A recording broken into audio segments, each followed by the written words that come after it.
ভাইয়ের নাম কি? বশির আহমেদ। বশির আহমেদ। দর্শক, আজকে একজন মানুষকে উপস্থাপন করব, বশির আহমেদ। বাড়ি কোথায় ভাই? মৌলভীবাজার। মৌলভীবাজার। তিনি কিছুক্ষণ আগে বলছিলেন যে তার এই পর্তুগাল আসার আগে প্রায় 17 মাস বিভিন্ন দেশ ঘুরে তিনি এসেছেন এবং সেই কষ্টের কথা নাকি খুব অল্পতে বর্ণনা করা সম্ভব না। তারপরে আমি বললাম, যেহেতু সময়ের সীমাবদ্ধতা আছে, যতটা কম সময়ের মধ্যে একটু মূল জিনিসটা একটু বলার জন্য, যে আমাদের এরকম ভাই বশিরের মতন অনেকেই কিন্তু আসছেন কষ্ট করে। তাদের জীবন সংগ্রামটার একটা মূল্য আছে। এই কষ্টটা দিয়ে যদি তারা সফল হন এবং পরিবারের মুখ যদি উজ্জ্বল করতে পারেন, নিশ্চয়ই ভালো হবে। তো উনিও শেষ প্রান্তে, তার পর্তুগালে কাগজপত্র প্রায় হয়ে গেছে। আর কয়েকদিনের মধ্যেই তিনি একদম বৈধ হয়ে যাবেন, এখানে কাগজ পেয়ে যাবেন এখানকার। তো এখন আমি শুনি দর্শক বশিরের মুখ থেকে, বাংলাদেশ থেকে কবে স্টার্ট করছিলেন আপনি? কত সালে, কত তারিখে? আপনার বাংলাদেশ থেকে প্রথমে দুবাইতে আসি 19 সালের আগস্টে। 2019-এর আগস্টে। তারপর ওইখানে 4 মাস থাকার পরে ওইখান থেকে লিগেল হয়ে আপনার তুর্কিতে আসি। আচ্ছা। আমাদের বাঙালি বেশিরভাগ বাংলাদেশিরাই বিভিন্ন ওয়ে আসে। আপনার এই তুর্কি বর্ডার হয়ে, আবার অনেকে আসে আপনার লিবিয়া হয়ে আসে। আচ্ছা। ম্যাক্সিমাম, কারণ আমার সরাসরি তো ইউরোপ আমাদের ভিসা দেয় না। তো যার কারণে আমরা দুবাই থেকে তুরস্কে কতদিন থাকতে? তুরস্কে বেশি দিন ছিলাম না, আমি 1 সপ্তাহ ছিলাম। আচ্ছা, 1 সপ্তাহ ছিলাম। ওইখান থেকে আপনার 2020 সালের 1 জানুয়ারি রাত আমরা গেমে উঠি। মানে বাইরে যারা আসে তারা গেম বলে। কতদিন তুরস্কে কতদিন থাকা হয়েছিল? তুরস্কে বেশি দিন ছিলাম না, ওখানে দালালের রুমে ছিলাম 1 সপ্তাহ। তারপরে তারপর ওইটাকে গেম বলে। তখন এই দালালের মাধ্যমে আমরা এই তুর্কি থেকে রওনা হই গ্রিসের উদ্দেশ্যে। তো ভাগ্য ভালো, তুর্কি থেকে আপনার গ্রিস ঢুকতে হইলে ম্যাক্সিমাম সময় এখানে গ্রিসে জার্মানিয়ান পুলিশ থাকে, গ্রিসের পুলিশ থাকে। বর্ডার কন্ট্রোলে অনেকে ধরা খায়, অনেকে 2 বার 5 বার অনেকে চান্স পায়। তো আমার ভাগ্য ভালো, আমি 24 ঘন্টার ভিতরে গ্রিসে প্রবেশ করতে পারছি। তুরস্ক থেকে গ্রিসে বাই রোড? হ্যাঁ, বাই রোড। ওইটা কি হাইটা, মানে আপনার ইস্তাম্বুল থেকে আমরা বাসে, এটা না লাইটেসের মতন একটা গাড়ি আছে। আচ্ছা। ওইটাতে আমরা 48 জন ছিলাম। এখানে আমরা 4 ঘন্টা গাড়িতে বর্ডার পর্যন্ত আসি। আসার পরে এখানে আমরা বোট আছে আপনার, প্লাস্টিকের বোট, ওগুলো আমরা সাথে নিয়ে আসি। আচ্ছা। আসার পরে এখানে আমরা বোট ফার্ম দিয়ে এভরিথিং প্রসেস করে নৌকার মতন 6 জন করে আমরা বর্ডার ক্রস করি ওই বোর্ডে। তো এটা রিস্কি মনে হয়নি? রিস্ক, কিন্তু পিছনে তাকাইলে তো আর যাবে না। তো তারপর গ্রিসে আসি। গ্রিসে ওইখানে বর্ডারে ঢোকার পরে আপনার ওইখানে আরো দালালের এগুলো আপনার গ্রিসে আর তুর্কির সাথে যে দালালরা কাজ করে, এগুলো হচ্ছে ম্যাক্সিমাম আপনার পাকিস্তানি আর আফগানি। ওইখানে বাঙালিরা যারা করে ওইটা দুবাই আর তুর্কি পর্যন্ত, এরপরে বাঙালিরা পাওয়ার নাই। আচ্ছা আচ্ছা। তো ওইখানে আপনার গ্রিসে আসি। ওইখানে আসা গ্রিসের বর্ডার থেকে গাড়ি দিয়ে আমাদের নিয়ে আসে গ্রিসের সেলোনিকা সিটিতে। ওইখান থেকে সেলোনিকা সিটি থেকে নিচ থেকে আপনার ট্রেনের টিকিট নিতে হয়, নিয়ে যার লোক যাদের যে গন্তব্য আছে ওইখানে। তো গ্রিসে আসলাম। গ্রিসে আসার পরে এই ওইখানে 1.5 মাস ছিলাম। আচ্ছা। এখানে রুমে, এখানে বাঙালি ব্যাচেলার রুম আছে, এখানে মাসিক মনে করেন 150 ইউরো দিলে। এটা গ্রিসে কতদিন থাকতে হয়েছে এরকম ভাবে? গ্রিসে প্রথমে 1.5 মাসের মতন ছিলাম। আচ্ছা আচ্ছা। 1.5 মাসে থাকার পরে আপনার আমরা ওই সার্বিয়া বর্ডার ক্রস করতে যাই। আচ্ছা। সার্বিয়া বর্ডার ক্রস করতে গিয়ে যাওয়ার সময় এখানে আমরা আবার সার্বিয়ান পুলিশ আমাদের ধরে। আচ্ছা। আমরা ওই 48 জন কি ধরে? না, আমরা মেসিডোনিয়া বর্ডার ক্রস 48 জন। ওইখানে যাওয়ার পরে তো কে কোন দিকে গেছে তার আলাদা হয়ে গেছে। তখন এই 48 জনের মধ্যে আমি আমার মতো ছিলাম 48 জন সব জায়গায়। তো কতজনকে ধরে? মানে ওই যে ওইখান থেকে তো গ্রিসে 1.5 মাস থাকার পরে ওইখান থেকে আলাদা টিম, হ্যাঁ হ্যাঁ আলাদা দালাল, আলাদা মাধ্যম। এখান থেকে আমরা মেসিডোনিয়া হয়ে সার্বিয়া ঢুকতে চাইছি। হ্যাঁ, তারপরে তো সার্বিয়া ঢোকার আগেই মেসিডোনিয়া আমরা ধরা খাই।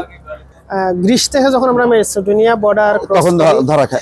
ওখানে আমরা অনেক ঠান্ডা ছিল, -7-8 তো প্রচুর ঠান্ডা। তো বাইরুডে গেমে যখন আমরা বাইরে হইতাম তখন তো টার্গেট থাকতো যে আমরা 1 সপ্তাহে আমরা গ্রিস থেকে সার্বিয়া, মেসিডোনিয়া ক্রস করে সার্বিয়াকে পৌঁছাইব। 1 সপ্তাহের খানার সাথে নিতে হইতো, খাবার সাথে নিতে হইতো, ওই প্রিপারেশনে যাতে একসাথে আমরা জঙ্গলে পাহাড়ে জঙ্গলে কাটাইব সেই জায়গা থেকে। তো আমরা 2 দিনের দিন এখানে 4 দিনের দিন আমরা এখানে ইয়ে করি।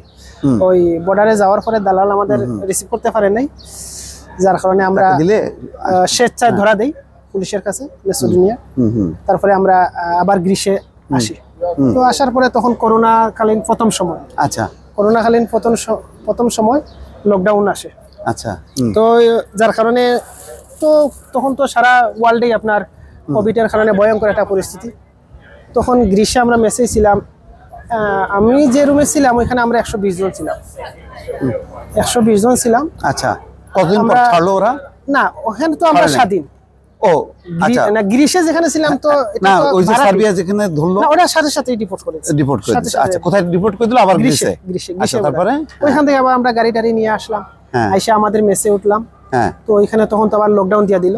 4 মাস ছিলাম এক জায়গায়, মানে 4 মাস এমন একটা পরিস্থিতি আমরা ছিলাম লকডাউন কালীন সময় যে আমরা 5 তলায়, 5 তলা থেকে 4 তলা আমরা নামি নাই ভয়ে, কোভিডের কারণে।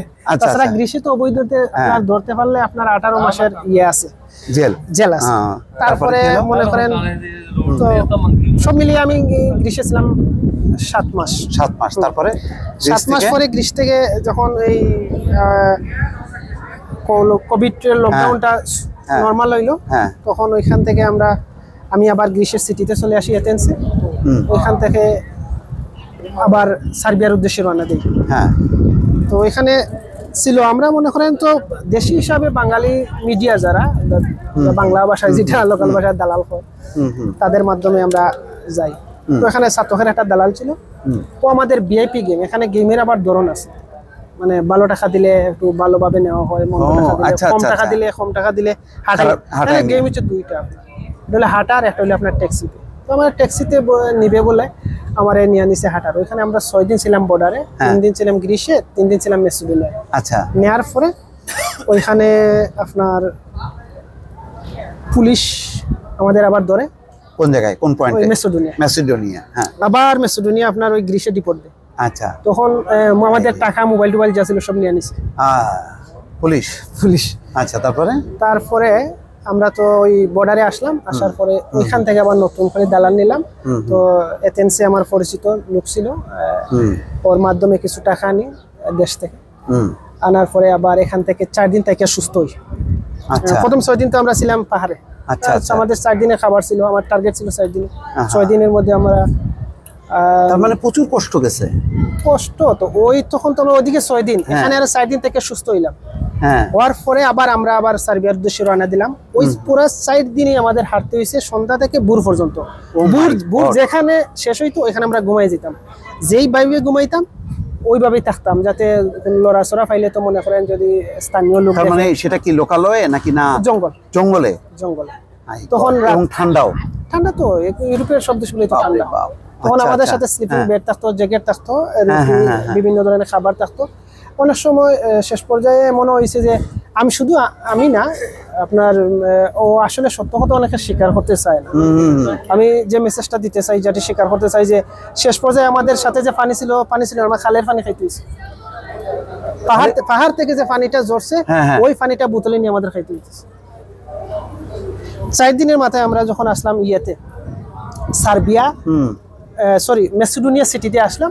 আসার পরে ওইখানে আমাদের দালাল রিসিভ করে তাদের আরেক রুমে নিয়ে যায়। নেওয়ার পরে আমরা যে আসবো, যে টাকাটা তো আবার গ্রীসে যে কোনো একটা দোকানে মিডিয়া রাখতে হয়, যে আমার গেম সাকসেস হওয়ার পরে ওই টাকাটা আমরা দিই। আচ্ছা, তখন দালালের রুমে আসার পরে বলি যে আমরা ঠিক আছে আসছি, টাকাটা পেমেন্ট দিয়ে দাও আমাদের লোকদের। তো পেমেন্ট হয়। হওয়ার পরে ওইখান থেকে আমরা আসলে এক একটা জায়গায় এক একটা পয়েন্টে তারপরে কি হলো?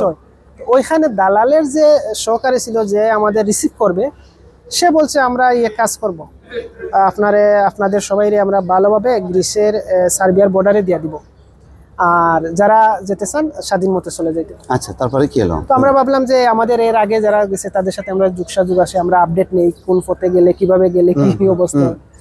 তো সেই জায়গা থেকে আমি বলছিলাম যে ভাই আমরা তো অলরেডি সার্বিয়ার বর্ডারে চলে আসছি, আর আমার নতুন করে কোনো পেমেন্ট দেবো না, আমরা চলে যাবো। আমার সাথে আমরা আরো 10 জনের মতন আমাদের মতন ঢুকতে চাই। এখানে ওই দালালের যে সহকারী ছিল সে আমাদের বাংলাদেশি, ও আমাদের ইমিগ্রেশনের দিক দেখাই দিছে যে ওইটা হচ্ছে গ্রিসের বর্ডার, ওদিকে চলে যায়। ইমিগ্রেশনে কি করে ওখানে ড্রোন ক্যামেরা থাকে, তো আমাদের ড্রোন ক্যামেরা দৌড়ায় দেয়। তো আমরা এটা জমিনে দিয়ে দৌড়াই দিই। আমি পরে আমার পায়ে সমস্যা ছিল, আমি প্রায় 3 মাসের মতন পায়ে প্রবলেম ছিল। আরে বাবা। যাই হোক, পরের দিন আমরা সার্বিয়াতে ঢুকছি, ঢুকার পরে ক্যাম্পে আসি, আইসা ওইখানে 2 মাস থাকি। থাকার পরে সার্বিয়া থেকে আমরা যে অস্ট্রিয়া যাওয়ার প্ল্যান করি। আচ্ছা। তো অস্ট্রিয়াতে আর যাওয়ার সুযোগ হয় নাই, চলে যাই আমি বসনিয়াতে। বসনিয়া, হ্যাঁ, সার্বিয়া থেকে বসনিয়া। বসনিয়া, তারপরে বসনিয়াতে 2 মাস ছিলাম। 2 মাস, হ্যাঁ। বসনিয়াতে ওইখানে ক্যাম্পে ছিলাম 2 মাস। ওইভাবেই বর্ডার ক্রস করিয়া নদী পথে বিভিন্ন মাধ্যমে। বসনিয়াতে যাওয়ার পরে ওখানে একটা দালাল আমাদের সাতক, ওর নামটা আমার এই মুহূর্তে মনে হইতেছে না, সে আমাদের 3 জনকে কন্ট্যাক্ট করে যে 7 লক্ষ টাকা করে আপনারা দিবেন, আমরা ভিআইপি হবে এক গাড়িতে ইটালি পৌঁছে। তো আমরা ওর কথা বিশ্বাস করে গ্রিসে যে মিডিয়ার আছে ওইখানে আমরা টাকাটা পে করি, জমা করি। আচ্ছা। তখন বসনিয়া থেকে বসনিয়া বিহাজ নামে একটা সিটি, ওইখানে আমাদের রাতে নিয়ে যায়, মানে সারা রাতে গাড়ি নিয়ে বলে যে আমরা ইতালি চলে আসছি, পেমেন্ট করো। তো আমার বিষয়টা সুন্দর, আমার সাথে 2 জন ছিল, ওরা এত মানে কমন সেন্স খুব কম, যার কারণে ওরা বিশ্বাস করছে যে ইতালি। তখন আমার মনে সন্দেহ হইলো যে না, এটা ইতালি না, এটা অন্য একটা কোনো জায়গা। তখন আমি বলি যে আমি একটু টয়লেটে যাব, আমাকে একটু টয়লেট দেখাই দাও। ওই সুযোগে আমি মানে আপডাউন মানে আশপাশটা বুঝতে চেষ্টা করি যে আসলে কোন জায়গায় আসছে। এর আগে আমাদের মোবাইল নিয়ে নিছি। তারপরে আমি যখন ঘরে দেখলাম যেখানে সাইনবোর্ড আছে বিহাজ, তো বিহাজ হচ্ছে বসনিয়ার একটা সিটি, এটা আমি আগ থেকে জানতাম। তারপরে ভাবলাম যে এটা বিহাজ। তখন আমি আমার সাথে লোক 2 জন আছে, ওদের বললাম যে এটা তো বিহাজ, এটা তো বসনিয়া, আমাদের তো আর ইতালি আনা হয় না, আমরা পেমেন্ট করবো কিভাবে? তখন ওই দালাল এবং আফগানি যে মিডিয়া ছিল ওরা আমাদের ফোনে আমাদের সাথে হুমকি ধমকি দেয় যে আপনারা ভিডিও করে দেন যে আপনারা আসছেন, ইতালি পৌঁছে গেছেন। তো আমরা বুঝতে পারলাম যে এখানে যদি আমরা এদের সাথে বার্গেনিং করতে যাই তাহলে একটা প্রবলেম হইব। তো আমরা ভিডিও করে বললাম যে, বাংলাতে বললাম যে তারা খর আমরা ইতালি, ওরা বলছে ইতালি, আমরা ও কৌশলে আমাদের যে লোক ওদেরকে ভিডিও দেখালে টাকাটা পেমেন্ট দিবে। আচ্ছা, তারা বলে যে আমরা তারা খর ইতালি। তো হেরা বুঝতে পারছে যে না এখানে কোনো কিছু আছে। তখন আমাদের কি করলো, 3 জন গাড়িতে ঢুকাইলো, ট্যাক্সিতে। তো ওই ট্যাক্সিতে নাড়া দিলে আপনার এলার্ম বাজে, মানে ওটা সিগন্যাল। তো ড্রাইভার কি করছে, অপেক্ষা করতেছে যে ও অনেকের সাথে কথা হইতেছে। তো আমি অনুমান করলাম যে ও টিম আনতেছে যে আমাদের এখানে ক্যাপচার করবে। তো ওই সুযোগে ড্রাইভার একটু আগে গেছে, আর আমি ট্রাই করলাম যে গ্লাসের লকিং, গাড়ি যে ট্যাক্সি যে লকিং গ্লাসে দিয়ে বাইরে আর, তো ওইদিকে আমি বাইরে গেছি।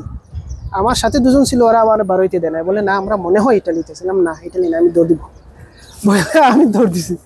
আমার পিছনে ওরাও দৌড় দিছে। দৌড়তে দৌড়তে আমরা অনুমান করলাম, এর আগে গাড়ি নিয়ে অনেকটা পাহাড় চক্র করছে। তো আমি গাড়িতে বসে বসে অবজারভেশন করছি যে কোন দিকে আমি দৌড়টা দিব। আচ্ছা আচ্ছা। তারপরে আমি এই জঙ্গলে দিয়ে যাই, বিভিন্ন ওয়ে জঙ্গলে যাওয়ার পরে একটা জমিনে যাই, এখানে দিকে একটা বুট, তখন অনেক ঠান্ডা, অনেক বুট, এটা কৃষক হাল বাইতেছে। তখন তারে বললাম যে এটা কোন এরিয়া, বলে এটা বিহাজ বসনিয়া। তখন তো আমাদের সাথে তো মোবাইল টোবাইল নাই, তখন আমরা কিভাবে যোগাযোগ করবো আমাদের লোকের কাছে যে ওরা যদি পেমেন্টটা নিয়ে আনে। তারপরে গেলাম একটা ইয়াতে বাসায়। আচ্ছা, বাসায় ওঠার পরে আমরা বললাম যে আমরা এই সমস্যায় পড়ছি। ওরা বলে যে পুলিশে ফোন দেওয়ার জন্য। তো আমরা চিন্তা করলাম পুলিশে ফোন দিলে তো ধরে নেবে। না, পুলিশেও এখানে ধরলে আমাদের গ্রেফতার করবে না, বসনিয়াতে অভিবাসী আপনার ইজিলি। তারপরে বললাম ঠিক আছে, গ্লিকে কালা দুসা বলে, আমরা খালা তুষা কই আর। তারপর বসনিয়ার পরে কোন জায়গায়? বসনিয়াতে ওইখান থেকে হাইটে 60 কিলো আমরা আসলাম ক্যাম্পে ওই দিন। আচ্ছা, তারপরে ওইখানে অসুস্থ ছিলাম, একটা না 60 কিলো আটা অনেক। বসনিয়াতে আরো 15-20 দিন থাকলাম, থাকার পরে দেখলাম যে না আর সুযোগ হইতেছে না। তারপরে বসনিয়া থেকে আবার ব্যাক করলাম সার্বিয়াতে। তারপরে সার্বিয়াতে ওখানে 15 দিন 20 দিনের মতো ছিলাম। এখান থেকে আপনার রোমানিয়া বর্ডার ক্রস করি, রোমানিয়াতে ধরি, ওইখানে আবার ইন্ডিয়ান। রোমানিয়া কতদিন? রোমানিয়া 2 মাস। 2 মাস। তারপরে রোমানিয়া থেকে গাড়ি লরিতে করে ইতালি বুঝছি। ওই রোমানিয়া থেকেই সবাই চলে আসে।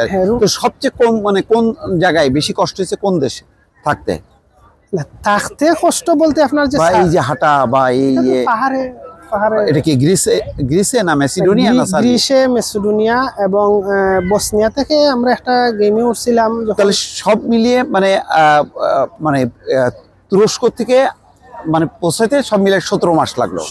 17 মাস 22 লক্ষ টাকার মতন খরচ। 22 লাখ টাকা খরচ। তো এখন কি মনে হচ্ছে যে এখন কি সফল, মানে এখন একটু স্বস্তি? সফল বলতে আসলে আমাদের বাংলাদেশের যে বর্তমান অবস্থা দেখেন, এখানে আমি আমার জায়গা থেকে বলি, আমি ছোটখাটো একজন ক্ষুদ্র ব্যবসায়ী ছিলাম।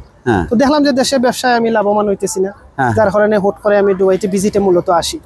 এখানে আসার পরে আমি চিন্তা করি যে আমি ইউরোপে ঢুকবো, তারপরে আমি এখানে আসি। বুঝলাম। এখন কি করতেছেন? এখন আমি তো মোটামুটি আমার কাগজ হয়ে গেছে। চলতেছেন কিভাবে? চলতেছে, এখন আমরা ফুড ডেলিভারি করি। ফুড ডেলিভারি এটা কি সেই বাইসাইকেল দিয়ে?